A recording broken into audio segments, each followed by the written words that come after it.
नमस्कार, आप देख रहे हैं सिटी पोस्ट लाइव। मैं हूं सृष्टि राज। बिहार के गया जी में देश के केंद्रीय मंत्री जितिन राम मांझी ने आज अपने पार्टी हिंदुस्तानी आवाज मोर्चा सेकुलर के 10वें संस्थापन दिवस समारोह तथा जिला कार्यालय उद्घाटन समारोह के अवसर पर विपक्षी दलों को आड़े हाथों लेते हुए जमकर प्रहार किया। मांझी जी ने कहा कि विपक्षी द्वारा षड्यंत्र के तहत सोची समझी साजिश रची जा रही है, जिसके तहत बिहार में होने वाले विधानसभा चुनाव में सत्तारूढ़ी पार्टी को बदनाम करने के लिए षड्यंत्र रची जा रही है। केंद्रीय मंत्री जितिन राम मांझी ने कहा कि बिहार में प्रायोजित षड्यंत्र के तहत वर्तमान सरकार को बदनाम किया जा रहा है। उन्होंने कहा कि बिहार में जितनी भी हिंसक घटनाएं हो रही है उसके पीछे प्रशासनिक विफलता वजह है। उन्होंने कहा कि अगर नेपथ्य में देखा जाए तो जो भी हिंसक घटनाएं घट रही है उसके पीछे कभी भी जातिगत या धार्मिक जो उन्माद जो मामला है वह नहीं है। बिहार की 14 करोड़ आबादी में सन 2015 के बाद अभी तक कोई भी ऐसी घटना नहीं घटी है जिसके वजह से सरकार को कटघरे में खड़ा किया जा सके। आगे सुनिए और क्या कुछ कहते नजर आए केंद्रीय मंत्री जितिन राम मांझी। ये 2015 में जब हम रिजाइन किया मुख्यमंत्री के पद से, तो हमारे दिमाग में ये बात आई कि जो 9 महीना में बिहार सरकार के लिए या जनता के लिए बिहार सरकार के द्वारा काम जो शुरू किया था वो अनोखा काम था।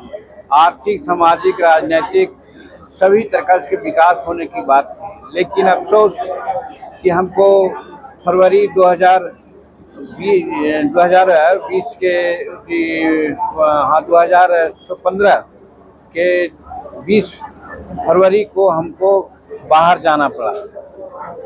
हमने सोचा उस समय कि ठीक है, सरकार में रह करके हम काम नहीं करा सके, तो जो समस्याओं को हम बनाए थे, निर्णय लिया था सैकड़ों, लेकिन 35 ऐसे हमारे निर्णय थे जिसको इम्प्लीमेंट कराना हम अपना धर्म समझा और समझा कि चाहे बाहर रहें सरकार से, चाहे सड़क पर रहें, हम इसके लिए प्रयास करेंगे। और इसी कारण से हम लोगों ने 2015 में एक पार्टी का निर्माण किया जिसका नाम है हिंदुस्तानी आवाम मोर्चा सेकुलर, और इसका चुनाव चिन्ह कड़ाही है जो आप लोग जानते हैं। अब कह सकते हैं कि क्या ऐसी मुद्दा थी जिसको हम लोग करना चाहते थे। तो सबसे पहले हम यही कहना चाहेंगे कि शिक्षा जगत में आमूल परिवर्तन करना चाहते थे। कहा जाता है और हमारे अम्बेडकर साहब ने कहा है कि जो दूध पिएगा, शेरनी का दूध पिएगा वो गरजेगा, उसी प्रकार से जो शिक्षित होगा वो गरजेगा। इसलिए हमने माना कि शिक्षा अधिक प्रचार प्रसार हो, सब में हो। इसके लिए आवश्यक है कि 50% के लगभग में आबादी हमारी महिलाओं का है और महिलाओं का लिटरेसी रेट बहुत कम था। हम इसमें जाति की बात नहीं कर रहे हैं, इसमें गरीब लोगों की बात कर रहे हैं। इसीलिए हमने एक निर्णय लिया था कि प्रथम क्लास से पोस्ट ग्रेजुएट तक के किसी जात का, किसी कौम का बच्ची को हम फ्री एजुकेशन देंगे। ये बहुत बड़ी बात थी। इसके लिए आज भी बहुत से लोग उसको लाभ लिया, लेकिन सरकार का थोड़ा सा इसमें कहीं न कहीं कंजूसी है, जिसके चलते डेफिसिट ग्रांट यूनिवर्सिटी को, कॉलेज को नहीं देते हैं। इसके चलते हमारे गरीब की बच्चियां अभी भी प्रताड़ित हो रही हैं। अमीर की बच्चियां तो सर्टिफिकेट लेके चल जाती हैं। तो पहला काम तो ये किया। दूसरा काम आप लोग समझते हैं कि हमारा गया नक्सलिज्म के लिए बहुत जाना जाता था, सब लोग बदनाम करते थे, लेकिन हम इस चीज़ को मिटाने के लिए सोचा कि क्या करना चाहिए। इसीलिए हमने कहा कि जो ठेकेदारी है, ठेकेदारी का चलन है, चलाता है, उसमें शेड्यूल कास्ट के लिए और महिलाओं के लिए हम 50 लाख रुपये, 75 लाख रुपया तक के ठेका इन लोगों के लिए आरक्षण देने का काम किया था। अगर ये होता तो सब लोग अपना जीवन जीविका उसमें लगा देते, लगे रहते। नक्सल में जाने का कोई सवाल नहीं था। उसमें अभी तक के कोई उत्सव काय विशेष नहीं हुआ। फिर आगे बढ़ कर के हमने कहा कि जो हमारा शिक्षित समाज है, डिग्रीधारी लोग है, वो लोग इधर उधर घूमता है, तो हमने कहा था, निर्णय लिया था कि जो डिग्रीधारी बच्चा बच्ची है उसको हम जब तक एम्प्लॉयमेंट नहीं हो और फिर 40 वर्ष की उम्र तक उसको हम एम्प्लॉयमेंट भत्ता देंगे 5,000। ये एक क्रांतिकारी घटना थी जिसको नहीं माना गया। इसी के लिए पार्टी को आगे चलाने की बात की थी। यहाँ तक और किया था कि गरीब को जो 2 डिसमिल 3 डिसमिल जमीन मिलती है घर बनाने के लिए, वो सफिशिएंट नहीं है। इसलिए उसको हम 5 डिसमिल जमीन देने का निर्णय लिया था और कहा था कि सबको हम आज के आधुनिक रूप में मकान बनावेंगे। 1 और 2 कमरा से नहीं होगा, 2 कमरा होगा, बरामदा होगा, स्नान करने का होगा, कैटल शेड होगा, पखाना होगा और उस गांव में स्कूल होगा। इस तरह की व्यवस्था करने की बात की थी। आज हो रहा है, लेकिन जिस बात में हमने सोचा था वैसा नहीं हुआ। इस तरह के बहुत से आप किसान हैं यहाँ, देखिए अभी हाल में हुआ है कि किसानों के लिए अलग फीडर किया गया है। हमने कहा था कि 5 एकड़ जमीन रखने वालों को हम बिजली माफ कर देंगे और आज देखा, चाहे जो भी हो, नीतीश कुमार को धन्यवाद देते हैं कि 125 मीटर 125 यूनिट तक आज उन्होंने बिजली माफ करने की बात की है। करने का मतलब कि ये सारे काम हम पहले ही सोचा था कि करेंगे। और तो और यहाँ पर झगड़ा होती है, जबकि हमने कहा था भूटान की ज़मीन हो, सीलिंग की ज़मीन हो, बिहार सरकार की ज़मीन हो, वो सारे ज़मीन को 1-1 एकड़ के हिसाब से जिसके पास ज़मीन नहीं है बांट देंगे अभियान चला करके। व्यास जी हमारे उसमें सेक्रेटरी थे, चला था अभियान, लेकिन बीच में रुक गया। आज हमारा जो किसान लोग चाहे अन्य लोग भूमिहीन हैं, वो इसका यही कारण है। तीसरी चीज़ हमने कहा था कि हम एक कमीशन बनाएंगे कि हम जिसको पट्टा दिया है, जिसको आवासीय भवन दिया है, उस पर उसको कब्जा है कि नहीं। अगर नहीं कब्जा है तो क्यों नहीं कब्जा है, इसको जानने के लिए भी हम कमीशन बनाने की बात किया था। इसी तरह से 35 हमारे जो योजना है, इसमें आप देखेंगे हम विद्यालयों के लिए जो शिक्षित जो निजी विद्यालय हैं उसका हम सरकारीकरण करने की बात किया था। हमने बच्चे बड़े उपबंध निविदा पर रहने हो, शिक्षा मित्र हो या फिर हमारे ये जो किसान मित्र हैं, सबको माने निविदा नाम हम मिटा देना चाहते थे। सबको हम सरकारी सेवा में ला करके उनको हम सरकारी सेवक बनाते, उनसे हम काम लेते। ये सारा काम हमने किया था। 3500 कितना हम गिनावे, 15-10 को तो गिना दिया। इसी प्रकार से हम सोचा था कि सब लोग यहाँ का उन्नत हों, हर तरह से आगे बढ़ें। ये सब के लिए सोचा कि हम हिंदुस्तानी अवाम मोर्चा सेकुलर के लोग हैं, उनको हम आगे बढ़ावें। और बहुत खुशी है हमको कि हम जहाँ जाते हैं आज एक समाज ऐसा है कि जो हमारे इस मुद्दा पर हमारे साथ है। आज जहाँ गया में हो, पूर्णिया में हो या चंपारण में हो, हजारों हजार के लोग भीड़ में आते हैं, बात सुनते हैं।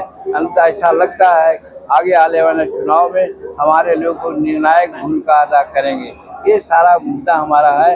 हम शुरू किया था जब हम एक विधायक थे, 21 में चुनाव लड़े तो एक विधायक थे, लेकिन आप जानते हैं कि 15 में लड़े तो एक विधायक थे, अब 20 में लड़े तो हम 4 विधायक हो गए, एक MLC हो गया, बिहार में मंत्री हो गया, हम MP हैं, हम भारत सरकार के मंत्री हैं। तो कहने का मतलब 10 साल जो हमारा ये हिंदुस्तानी अवाम मोर्चा का है, ये भी मिसाल है और आगे हम अच्छा काम करेंगे। और इसमें दम देने के लिए आगामी विधानसभा चुनाव में कितने सीट के आप सुने नहीं? आगामी विधानसभा चुनाव में कितने सीट की मांग कर सकते हैं और पार्टी को मजबूत करना है? देखिए, हमारी पार्टी अनुशासित पार्टी है। आप देखा होगा लोकसभा चुनाव में कहा गया था कि 2 लोकसभा का सीट देंगे और 1 राज्यसभा का सीट देंगे। मिला हमको क्या? 1 लोकसभा का सीट मिला, जीत करके गए। धन्यवाद देते हैं नरेंद्र मोदी जी को कि एक पार्टी का जो मेंबर है उसको उन्होंने एक MSME नामक एक अहम विभाग देने का काम किया। उसी प्रकार से आज है, हम आपसे कह के अपना डिमांड नहीं करेंगे, हम करेंगे जब इसकी बैठक होगी उसमें हम मांग करेंगे। हम सीट नहीं मांग करेंगे, लेकिन एक चीज़ आप पब्लिक को डोमेन में कहना चाहते हैं, आज तक हमारी पार्टी निबंधित पार्टी है। हम चाहते हैं कि हमारी पार्टी मान्यता प्राप्त हो और मान्यता प्राप्त होने के लिए 6% वोट हमको चाहिए। तो 6% वोट लाने के लिए हमको सीट बढ़ना चाहिए। दूसरी चीज 8 सीट चाहिए, तब विधानसभा में हमको मान्यता प्राप्त होगी। तो इतना तो हमको मिलना चाहिए, और इतना मिलने के लिए 8 अगर सीट मिलेगा तो हम सब जीत जाएंगे, सो बात तो नहीं है। उसी प्रकार से हम दबाव डालेंगे कि हमको ज़्यादा से ज़्यादा सीट दीजिए, ताकि हम मान्यता प्राप्त पार्टी हो सके। ये हम लोगों का उद्देश्य है। सर, गया के आप सांसद हैं, कट रहा है और इस बार उन लोगों ने बोर्ड लगा दिया बजाते कि अगर हमारा रसीद नहीं कटा तो हम विधानसभा का वोट नहीं करेंगे, बहिष्कार करेंगे। देखिए, ये कानून नियम की बात है। लक्खीबाग के लोग बसे हुए हैं, कहाँ बसे हुए हैं, किस जमीन पर बसे हुए हैं, कैसी जमीन है, ये सब बात सोच करके अगर रसीद काहे नहीं कटेगा, क्यों नहीं कटेगा? अगर ठीक जमीन है या किसी से मोल लिए हैं तो कटेगा। और नहीं तो ऐसा होता है कि बिहार सरकार के जमीन पर लोग बस जाते हैं, तो बिहार सरकार का जमीन उसी को बंदोबस्ती होती है जो उसके लिए लायक है, क्वालिफाइड है। बाहर से आकर के लोग जमीन ले लेते हैं यहाँ पर किसी से और बस जाते हैं। वो देने वाला जमीन पहले से हड़प करके रखे हुए है और जमीन बेच देता है, और उस जमीन पर आप रह जाते हैं, तो आपका दोष नहीं है, बेचने वाला का दोष है। तो वैसे लोगों को खोज करके सरकार कार्रवाई करे कि क्यों ऐसा किया, बिहार सरकार की जमीन को किस तरह से बेचा और आज मकान बना लिए। इन दिनों आग का गोला बन गया है, चारों तरफ घमासान मचा हुआ है, अपराध का ग्राफ बढ़ा हुआ है, क्या कहना चाहेंगे? देखिए, कहा गया है कि जाकी रही भावना, जैसे प्रभु मुरत देखे तिन तैसे। आज कुछ नहीं है, सिर्फ बातों से वो लोग बिहार को आंदोलित करना चाहते हैं। 2005 के पहले के समय को भी देखना चाहिए, याद करना चाहिए। आप लोग जरूर जानते होंगे, हम तो 1980 से ही राजनीति में हैं। आज तक देखा है जो काल 2015 के पहले यहाँ था, जिसमें कि हर तरह की दुश्वारियाँ थी। हमारे लोग पीटे जाते थे, मारे जाते थे, जमीन हड़प होता था, और हम नहीं, कोर्ट ने कह दिया था कि वो समय जंगल राज था। कोर्ट का कहना कोई मामूली बात नहीं है।